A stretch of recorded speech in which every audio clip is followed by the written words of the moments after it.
Yeah, vale.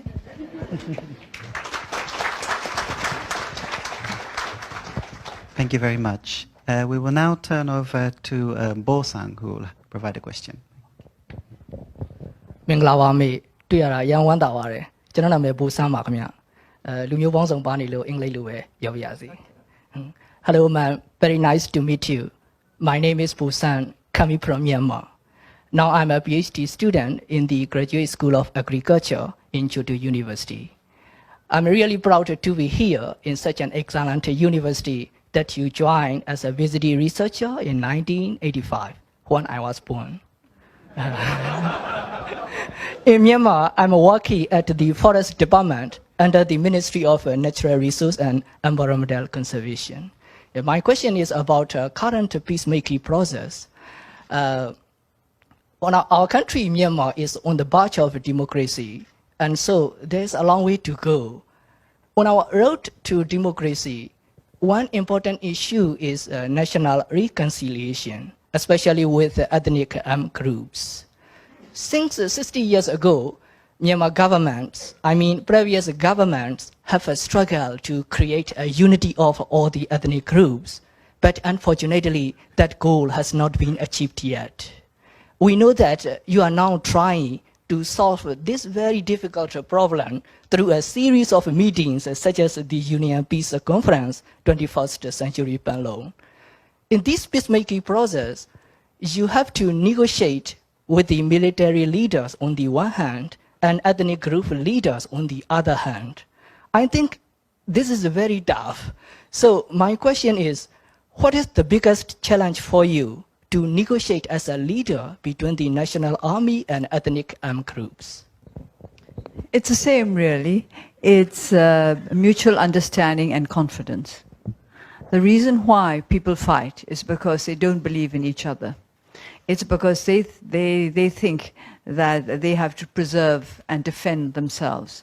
They don't believe that the others, the other side or other sides, in our case, we have many ethnic armed groups involved in the peace process, that they do not believe that the others will defend their rights. So it's a matter of mutual confidence, building up understanding, building up the kind of approach where you think of the good of the country as a whole and not of your own organization, of your own group.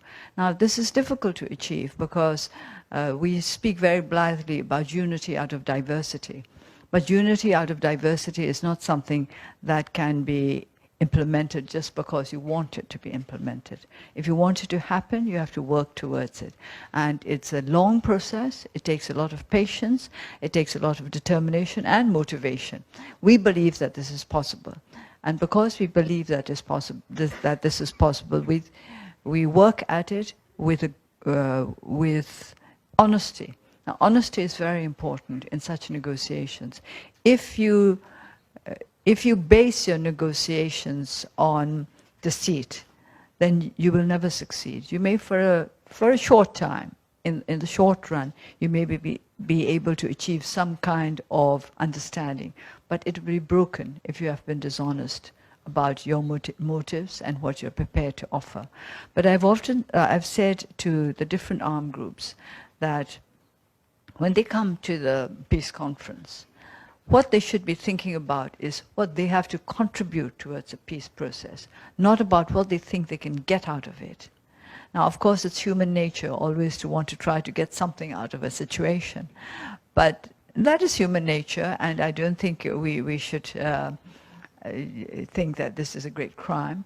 But I think if you live in society, or if you live in a country which has to be built into a true union, then you have to give as well.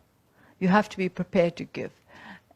It is something basic, but something that we have to repeat again and again, that give and take means you give as well as take. It doesn't mean that you take all and everybody else gives, which some people think it is.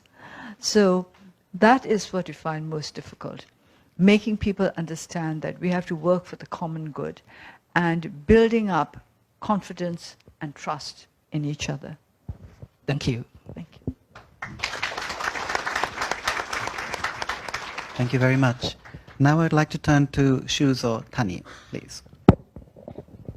Hello, good afternoon, Dr. Aung San Suu Kyi. I'm Shuzo Tani from the School of Government studying public policy. And from next April, I'll be working in the Ministry of Foreign Affairs as a diplomat. And I have to look at my diplomat. well, my question today is not about diplomacy, fortunately, maybe.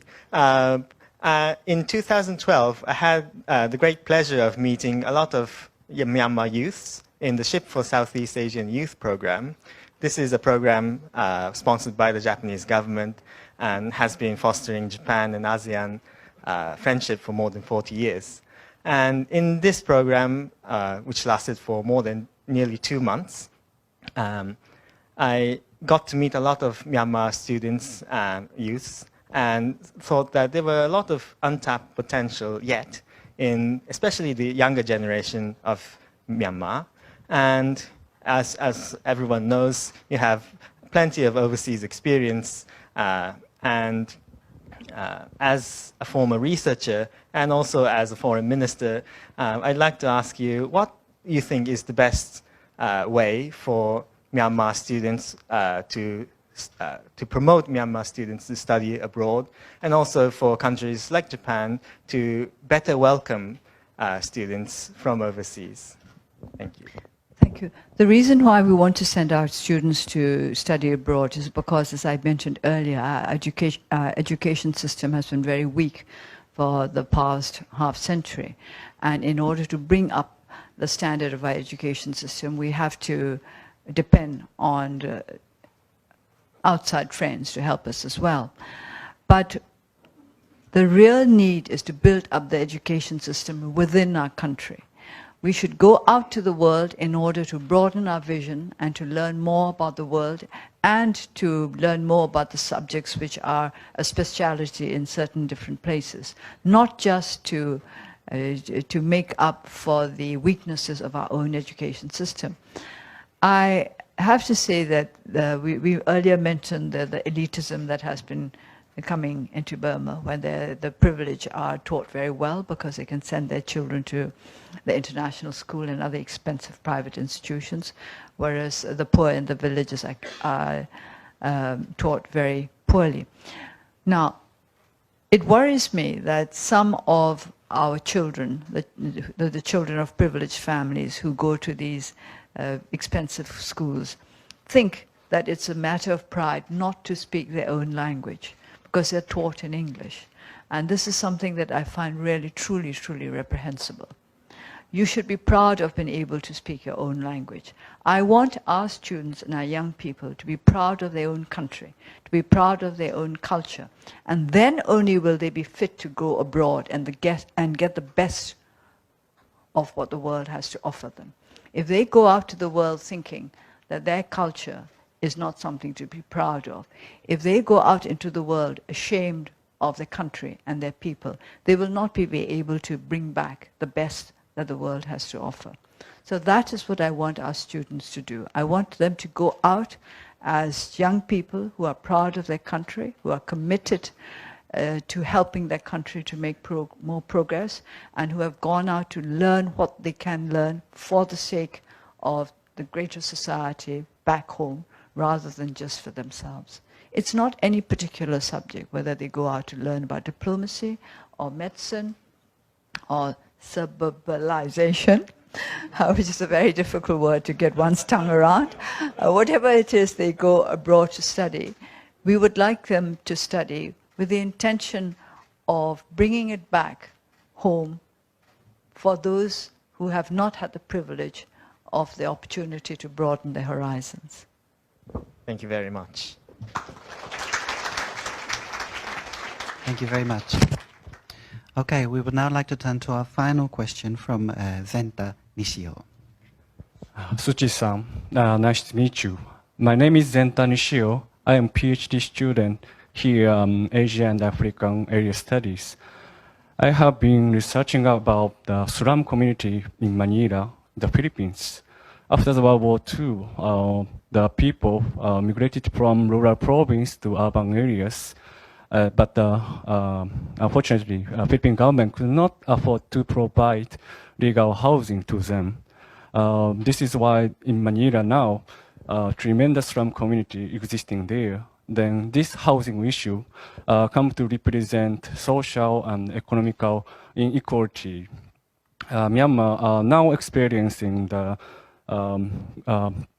large economical growth, 7 to 8% GDP, and Yangon is really radical urban expansion.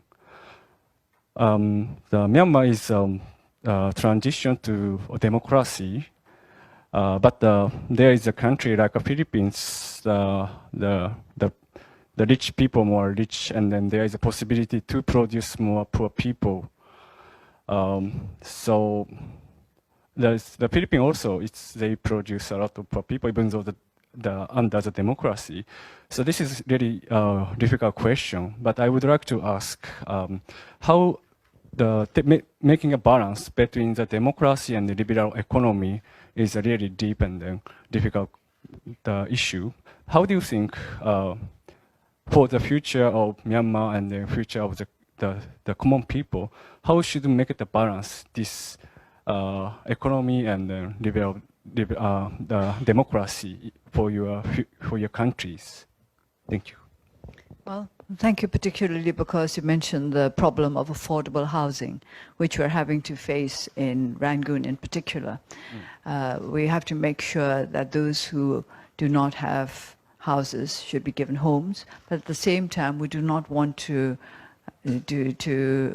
promote the problem of squatters. So this is an issue that needs a very, very finely balanced solution. But you're talking about the connection between democracy and development. You cannot have one without the other, not in the long run. Democracy will not be sustainable if the people cannot see that democracy means better development for them. Because in the end, it's quite natural that people should opt for a system that offers them the best kind of life possible. I remember listening to a radio program on the BBC a long time ago. This is while I was still under house arrest, so that must have been about 15 years ago, 10, 15 years ago. I'm not quite sure of the exact date. There was going to be a general election in India. India, as you know, is the largest democracy in the world, and it also has a very high percentage of illiteracy. And in one of those programs, the interviewer had gone down to a village and was asking an ordinary village woman, apparently who was not able to read or write, who had never been to school, and was asking her for which party she was going to vote. And she told the interviewer, I'm going to vote for this particular party. And she was asked, and for which party did you vote in the previous election? And she said, I voted for another party in the previous election and the one before that. But now in this election, I'm going to vote for another one. And the interviewer asked her why. And she said, well, before the last two elections, that party promised that they would give us running water. They still haven't given us running water. I'm not going to give them a third chance. Now, I like that answer of that woman because maybe she was uneducated in the sense that she had never been to school, but she was very practical. First of all, she didn't like people who did not keep their promises. Neither do I. And so I sympathize with her entirely. And secondly, she didn't think there was any point in voting for a member of parliament who had failed to deliver. And she said, what is the point in my voting for a party which still has not been able to give us running water after about, I think it was 10 years since the first promise was made. So that is very normal and that is acceptable, that is right. You must make sure that a particular political system that is that you are trying to root into the society will also bring about a better life for the people of the society. We are not working for democracy because it's some kind of ideal theory. It's because we think that is the system that would best enable our country to progress, because it gives the greatest opportunity to the greatest number to be involved in the development process of our country. That is why we want democracy. I think it was Churchill who said that democracy is not such a good system, but the others are even worse. So we have to make do with the best that our human intellect has been able to devise so far, and we believe that it will work. But it will work only if we make sure that it gives our people a chance to live better lives. And I hope that Japan will be helping in this as well. Thank you very much. Thank you. Thank you very much.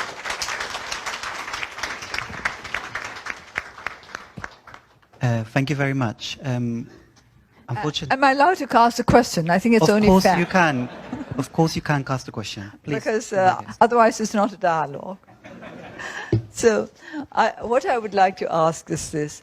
What is it that interests you about a country like Burma? Is it our politics? Is it our history? Is it our culture? What is it that interests you about my country? Now, whoever among you would like to answer. Any of you can answer this question. What interests you? Okay, Nishio. The people, the common people there. Yeah. Well, can you expand on that a little? Because I never went to the Myanmar, especially Yangon. I'm urban study. I want to know how, because the media do not show so many, people that detail their livelihood style or their daily experience. It's really difficult to touch through the media. So for me, the Myanmar is really attractive. If I can go there, and then so that is a more daily transition because Myanmar is from the military to the democracy. The transition is really deep. So that is really attractive for their daily transition. You mean for research purposes? Maybe the different person should. Okay, would one other person like to reply? My interest in Myanmar is, of course, culture, because my research topic is food and culture. So I went to Myanmar and I tasted the food, and also in Japan, my family is a tea farmer, so also the Myanmar people also drink tea a lot, and also they make pickles, like a tea pickle, the lapeto, and I tasted it. The villagers welcomely cooked those with peanuts, and I really loved it. So yeah, my interest is always lie onto the food and people, that how they serve it, and since I could really see how they serve and how they welcome us, so I'm now more interested in to experience more. If I can go back to Myanmar, that would be great. Thank you. You don't look as if you eat too much, but I'm glad you're interested in food. I was modest, but thank you. Okay, thank you very much for your time today. Unfortunately, we are a little bit pushed for time, so I would like to bring this session to a close. So first of all, I would like to ask everybody here to offer a very loud applause, please.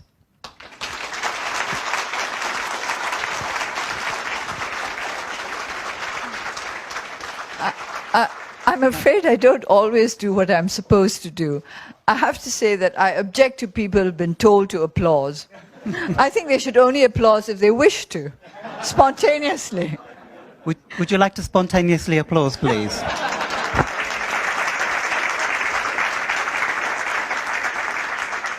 Now, would it be possible just to ask you to remain here for a moment? What we would like to do now is take a commemorative photo with you and the students, if you don't mind. And also, we would like to offer you a bouquet of flowers. And I'm going to ask Ms. Soyako Harima to offer this to you as a representative from all of the students. This bouquet of flowers is a token of our deep appreciation to you. And it's presented to you on behalf of the Kyoto University Yangon no Seikai.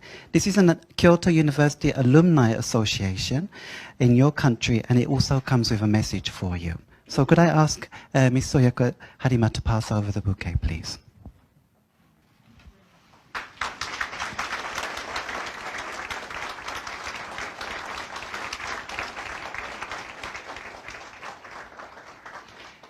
Okay, and now, would it be possible to ask our president to also come back up to the stage, please, as well? And we would like to take one more photo with our president as well, please.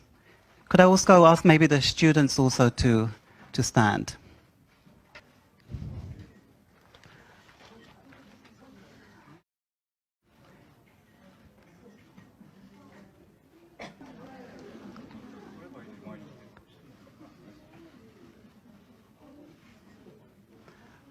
Okay, thank you very much.